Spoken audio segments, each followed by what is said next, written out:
গীতা জয়ন্তী অর্থাৎ গীতার জন্মদিন 23শে ডিসেম্বর 2023 এই দিনটি আমাদের কলকাতায় একটা রেকর্ড ক্রিয়েট করলো। গীতার 5160তম জন্মদিনে ব্রিগেডের লক্ষ্য কণ্ঠে গীতা পাঠে মেতে উঠল কলকাতা। আমরা অনেকেই হিন্দু সনাতনী হলেও গীতা জয়ন্তীর কথাটা অনেকেই প্রথম শুনছেন। মনে করা হয় এই দিনটিতে শ্রীকৃষ্ণ অর্জুনকে জ্ঞান প্রদান করেছিলেন।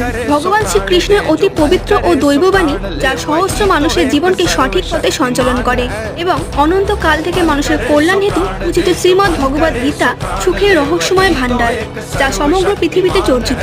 বিজনেসম্যান হোক কিংবা স্কুলের স্টুডেন্ট, ভাগবত গীতার প্রতিটা ব্যক্তির জীবনের সমস্যার সমাধানের উত্তর আছে। গীতা কোনো সাধারণ গ্রন্থ নয়, স্বয়ং ভগবান শ্রীকৃষ্ণের বাণী, যা তার প্রিয় মিত্র অর্জুনকে দিয়েছিলেন যখন তিনি জীবনের সব থেকে বিভ্রান্তকর সময়ে দাঁড়িয়েছিলেন। তিনি যখন জীবনের চূড়ান্ত সিদ্ধান্ত নিতে অসমর্থ হয়ে পড়ছিলেন, তখন সে শ্রীকৃষ্ণের কাছে সাহায্য প্রার্থনা করেন।